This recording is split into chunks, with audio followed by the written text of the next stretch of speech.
Bersama kami di Kabar Petang, pemirsa Roy Suryo, Rismon Sianipar dan juga Tifauzia Tiasuma atau Dr. Tifa mengirimkan surat kepada Inspektur Pengawasan Umum Irwasum Polri Komjen Pol Wahyu Widada untuk menghentikan penyidikan terhadap kasus tudingan ijazah palsu Joko Widodo. Assalamualaikum warahmatullahi wabarakatuh. Jumpa lagi dengan Muhtar Official. Kali ini kita akan reaction video-video terbaru masih di polemik tudingan ijazah palsu kepada Bapak Jokowi yang jelas keasliannya guys ya. Dan kita doakan bersama semoga polemik ini segera berakhir dan pelaku-pelakunya segera ditangkap dan diadili. Ujung-ujungnya minta penghentian penyidikan atau SP3 guys ya. Ini dari kubu Roy Suryo mengemis-ngemis untuk minta SP3.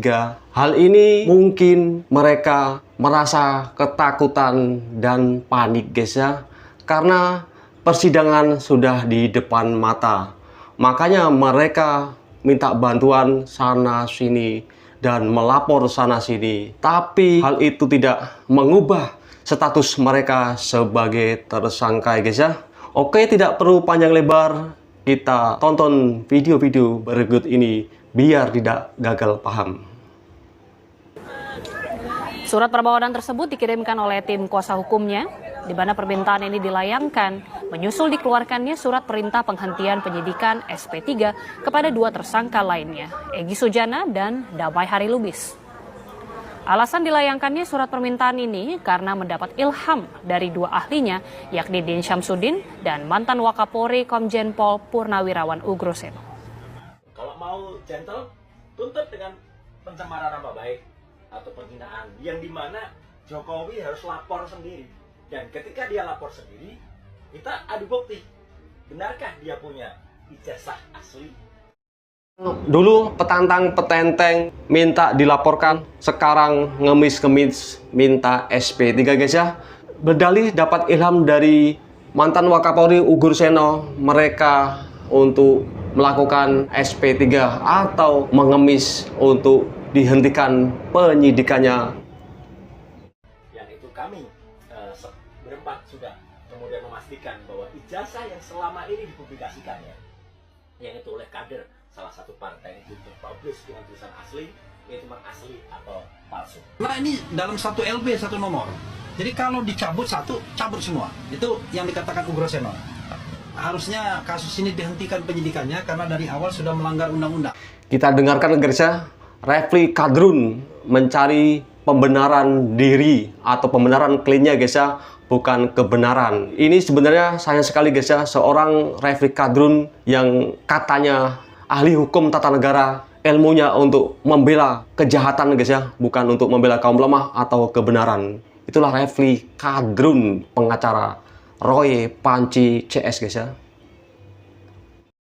Undang, melanggar peraturan. Jadi undang-undang dan peraturan di bawah undang-undang.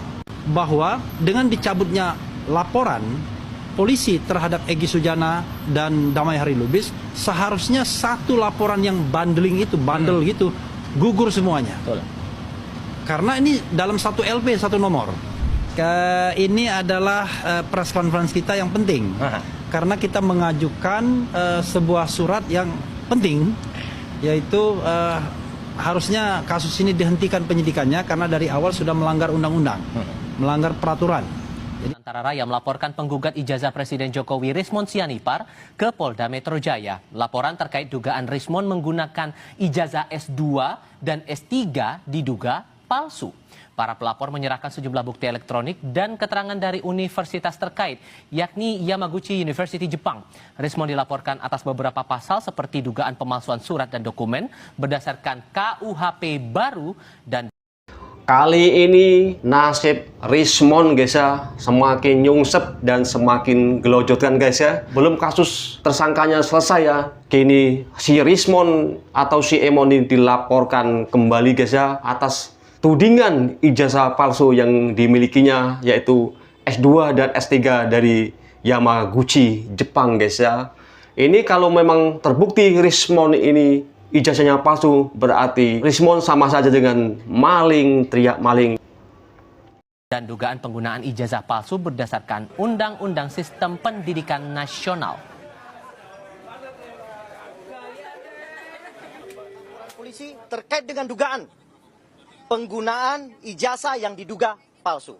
Nah, 4 pasal ini dan rata-rata pasal ini di atas 5 tahun. Jadi, Ngeri sekali guys ya, apabila pasal-pasal penyidikan dan penetapan tersangka sudah layak untuk dilakukan penahanan. Video, flash disk, kemudian screenshot banyak kita sudah lampirkan. Ya pasti sudah ada lah. Sudah ada lah. Makin nyungsep ini Sudah ada, makanya kita si Rismon guys ya dalam penjara Roy kayaknya. Suryo, Rismon dan Tifa mengajukan penghentian penyidikan setelah mendengarkan keterangan para ahli. Apakah langkah ini menjadi strategi Roy Suryo, Rismon dan Tifa untuk tidak perlu menghadapi meja hijau? Tanyakan langsung kepada Roy Suryo selaku tersangka kasus ijazah Jokowi dan Mardian Syah Semar, Ketua Umum Rampai Nusantara. Selamat malam, Mas Roy, Malam, juga Mbak Priska. Mas Malam Semar. juga, Mas Semar. Malam, Mas Roy, sehat-sehat ya? Alhamdulillah, oh tetap sehat kita, makin sehat. Harus sehat karena kita masih ada banyak yang harus Oh didiskusikan. iya, masih panjang. Masih gitu. panjang episode yang belum selesai ini. Ya. Saya ke Mas Roy dulu. Ah. Jadi kenapa SP3 bukan restoratif justice? Gini, sebenarnya itu kami nggak pernah punya ide itu, ya. Tapi kemarin itu ternyata Komjen Pol Ugreseno, ya purnawirawan, itu di dalam ketika dalam keterangan ahlinya mengatakan begitu beliau melihat rincian kasusnya, kan dari penyidik-penyidik melaporkan juga kan, dan Pak Ugreseno lihat, loh kalau gini caranya ini nggak bisa terus gitu loh. Karena? Satu, ya karena ada peraturan, banyak peraturan, apakah itu peraturan Kapolri atau dalam Perkap yang itu Perkap Kapolri atau dalam Kitab Undang-Undang Hukum Acara Pidana yang baru, ya itu jelas betul kalau ternyata ada SP3, kan disebutnya SP3 Ya. yang kayak gitu. Nah, perkara awalnya SP3 itu alasannya tadinya restoratif justice atau apa, yang SP3, ya SP3 itu surat perintah penghentian penyidikan. Itu satu surat. Karena satu surat dan satu berkas. Betul, satu berkas, istilahnya satu SPK. Ya, di situ ada 8 nama tadinya, ya mulai dari Egy Sujana, Roy Suryo, Damai Lubis, bla bla bla bla bla bla sampai Pak Rustam, ya kan. Nah, kalau dicabut kan nggak bisa dicuplek gitu aja. Gitu loh, harus semuanya digugurkan, apalagi katanya SP3, suratnya udah dicabut. Jadi kata Pak Ugro, ini nggak bisa, kalau enggak ini berarti cacat gitu loh. Nah, apakah Polri mau disebut cacat? Nah, karena saran dari Pak Ugro itulah kemarin akhirnya kita mengecek kembali. Karena sebenarnya kami juga pernah mendapatkan surat dari Irwasum waktu itu ketika pengajuan yang waktu itu dilakukan oleh TPUA. Ketika bukan yang kasus, ketika waktu itu TPUA melapor ke Bareskrim, Oh, oke. ya, kemudian kan katanya sudah dihentikan. Tapi ternyata Irwasum masih menyurati akan menindaklanjuti lagi. Oh, oke. Dan berarti ada opsi itu untuk dibuka. Kalau itu dibuka, berarti harusnya Bareskrim laporannya Egy tentang ijazah palsu jalan terus ya TPUA. Berarti apa yang di Polda Metro harus berhenti. Harus berhenti dulu untuk nunggu ini. Nah, itulah makanya tadi kemudian kita memberikan surat kepada Irwasum untuk menindaklanjuti berdasarkan saran atau advice dari Pak Ugro, juga terhadap kemarin ada keterangan ahli yang disampaikan dari Prof. Din Samsudin. Oke. Dari itu. Mas Semar juga melihat opsi SP3 jadinya terbuka dalam kasus Iya. jasa Pak Jokowi ini, Mas Semar. Ya, boleh-boleh aja. Roy Suryo atau siapapun yang memang terjerat kasus ya, yang sekarang ini sedang berupaya untuk keluar, untuk mencari jalan keluar agar tidak terkena sanksi hukum dalam proses peradilan nanti, silakan saja.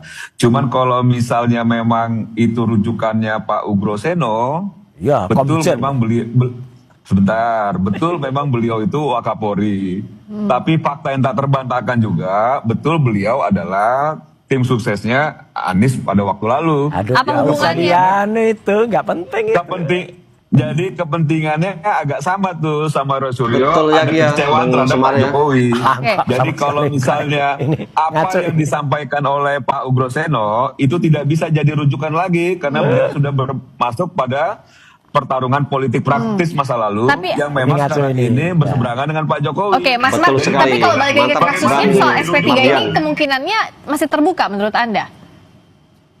Ya SP3 itu kan kewenangan dari penyidik ya. Halo? Ya, silakan.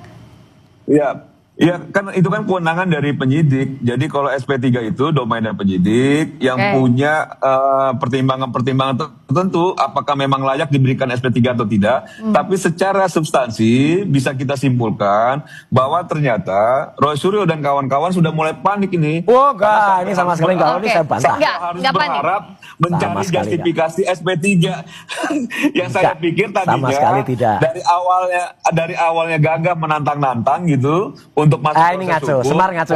Enggak, agar sama sekali tahu, ternyata inilah mencari termul tuh ya kayak gini nih. Bisanya cuma Mas ngomong Semar tadi bilangnya bahwa gitu. ada kepanikan. Enggak ada yang panik silakan kan di dijawab. Solo. Kalau enggak ya dia enggak akan membuat pernyataan lagi, keterangan lagi 4 jam kemarin di Mapolresta Solo. Ini yang jelas Solo yang panik. Kalau kita sama sekali enggak ada. Ini termul-termul itu memang bisanya ngomongnya.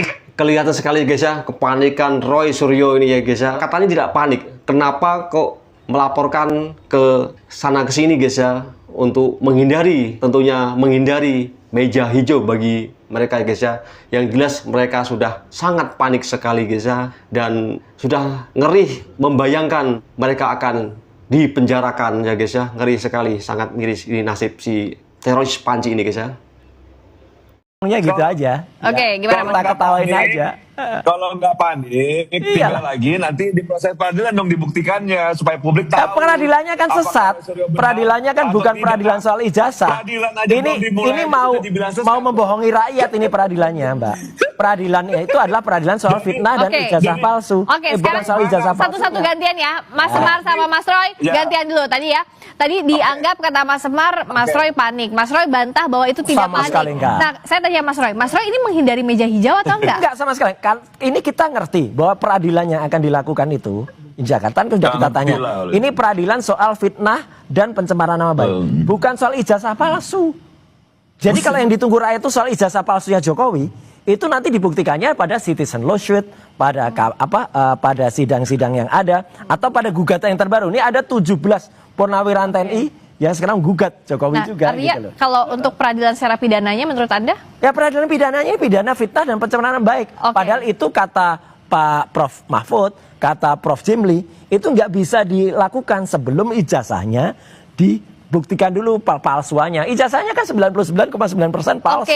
Apalagi KIP barusan ya setelah kemarin Bonatua tadi siang ya Bon Jovi bongkar ijazah Jokowi, Dr. Lydia dan kawan-kawan ya Lukas Luarso itu mendapatkan lagi ya keberhasilan bahwa ijazah Jokowi itu harus dibuka mulai dari KPU Jakarta, KPUD, DKI, KPU jadi makin boncos ya di pihak sana. Mas Semar, apakah Anda melihat bahwa ada semakin banyak celah untuk pembuktian keaslian ijazahnya Pak Jokowi? Kepalsuan bukan keaslian. Adalah celah. Sekarang yang dijadikan rujukan Roy Suryo aja Ugro Seno dan Prof Mahfud. Yang dua-duanya sudah masuk pada ini sekarang nggak main personal dulu ya, tapi soal ini. Tunggu sebentar, satu-satu kita biar clear ya. Mas Semar silakan. Ini ad hominem lah kalau termul. Ya, jadi gini loh. Irisannya kan sudah jelas itu siapa Prof Mahfud, cawapresnya Ganjar, Ugro Seno siapa, tim suksesnya Anies. Yang kedua pihak ini Prof Jimli siapa? Kan gitu ya. Jadi kalau misalnya ayo Prof Jimli siapa? Ya tidak objektif. Prof Jimli biasa saja tuh. Oke, Mas Semar kalau soal balik lagi soal substansinya Mas Semar. Soal apakah untuk membuktikan asli tidaknya ijazah Pak Jokowi, apakah semakin ada celah atau menurut Anda bukti-bukti sampai saat ini ya masih yakin dari pihak Anda yakin bahwa ijazah Pak Jokowi asli dan kasus dalam ranah pidana ini harus ke pengadilan? Mbak Priska, ijazah Pak Jokowi itu asli 1000%. Oh 1000%, nah, palsu. Sebelum Pak Suryo itu keluar dari mulutnya bahwa memang peradilan itu sesat, kita sudah menduga apapun yang dilakukan oleh instansi negara ini terhadap kasus ini selalu yang tidak menguntungkan itu dianggap sesat, gitu loh. Ya kan terbukti sesat. Kalau nggak sesat nggak mungkin. Ada sudah dilimpahkan, sudah dilimpahkan kok sekarang pelapor diperiksa lagi tuh gimana gitu loh, dagelan Sri Mulat ini. Nih ya, saya kasih tahu ya Mbak Priska ya. Iya, oke. ini agak lucu nih. Belum digelar peradilan sudah dibilang sesat. Belum pernah melihat apalagi memegang. Semarni kuasa hukum atau sarjana hukum atau enggak? Sudah. Bentar. Semarni apa nih? Semarni kuasa hukum bukan. Sarjana hukum juga bukan. Oke, satu dulu bentar, Mas. Iya. Biar kita dengar. Begini lah guys ya, kalau Roy Suryo debat, kalau sudah kepepet, dia mencari latar belakangnya apa. Padahal ini untuk mengalihkan pembicaraan guys ya, untuk menutupi kelemahan si Roy Suryo. Ini bukan Roy Suryo saja guys ya, ini sama persis dengan pengacara-pengacaranya seperti Repli Kadrun dan si pengacara kondang Tompel guys ya. Menjadi landasannya itu Tar, saya tanya dulu, Semarni apa backgroundnya? orang peradilan Nah, yang kan belum ini guys. Mar. Si Backgroundnya apa Roy Suryo dulu? ini. Ijazah Pak Jokowi, ya ijazah Pak Tar, Jokowi nih, peradilan sebelum ngomong sudah harus dibilang jelas dulu nih. palsu, kan begitu loh. Tar, Oke. Semarni Gitu. tim kuasa hukum Jokowi bukan? Anda tim kuasa hukum Jokowi bukan? Punya gelar sarjana hukum bukan? Lawyer bukan? Lah kalau bukan semua ngapain bisa ngomong? Nggak ada intinya sama sekali, nggak ada lah. Udahlah, Anda tuh nggak punya legal Gantian lu, standing. Mas Roy, gantian. Iya, nggak punya legal Gimana, standing, Mas Roy? ngapain Lanjutin juga dulu, itu singkat, Semarni. lanjutin lagi. Jadi seragam tuh. Iya. Roy Suryo. Aduh, ini Repli Harun. orang nggak punya legal standing nih. Argumentasi yang disampaikan ke publik, dia pasti tanya latar belakang. Oh iya Oke, jelas, oke. karena orang Yaudah, nggak punya sekarang latar kita belakang. Pada minum dulu aja, kita lanjut lagi segmen berikutnya. Kita orang balik nggak lagi punya latar soal belakang, ini kok pengadilannya ngomong. lanjut atau enggak, atau berhenti di kacau SP3 ini. sesaat lagi bisa. Urusan pribadi lah, saya kira nggak ada masalah. Pak, terkait yang lain, kan Pak Rasman Arif yang menyatakan bahwa Pak? Pak Rasman Arif yang menyatakan bahwa Pak Jokowi sudah menuntut pintu maaf terkait dengan CS.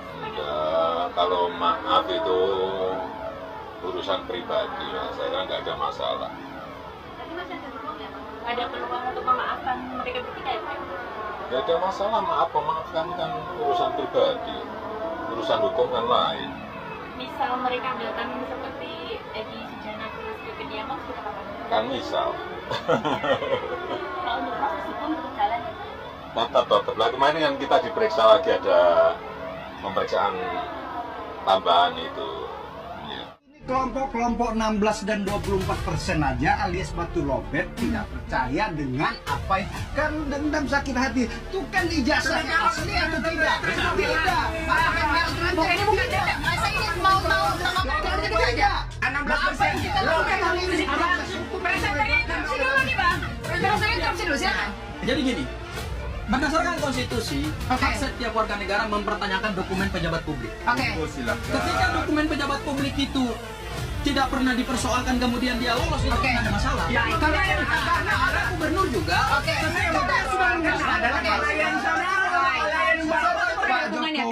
Sudah menjadi wali kota, sudah menjadi gubernur, sudah menang. Roy, saya harus ngomong apa lagi pada mereka? Pusing sekali saya ini, Roy. Bilang saja kami hanya meneliti ijazah saja dari fotokopi yang kami dapatkan. Kita kan tidak pernah meneliti ijazah yang aslinya. Goblok bener kamu, Roy. Oh iya, tujuan kita kan untuk membuat gaduh aja ya, yang ditugaskan bos-bos kita. Demikian guys ya, video-video singkat ini setelah diambil kesimpulan bahwa motif gerombolan Roy Panji CS ini dengan saksi ahli seperti ex Kapolri ya, Bapak Ugro Seno dan Prof Samsudin ini motifnya sama guys ya. Sama-sama sakit hati dengan Bapak Jokowi sekeluarga tentunya guys ya. Makanya mereka bergabung bersama-sama untuk menghancurkan Bapak Jokowi guys ya. Terima kasih telah menonton video-video ini. Semoga kita semua diberi kesehatan, umur yang panjang, dan dimudahkan di segala urusan dan dimudahkan rizkinya guys ya. Salam waras. Wassalamualaikum warahmatullahi wabarakatuh.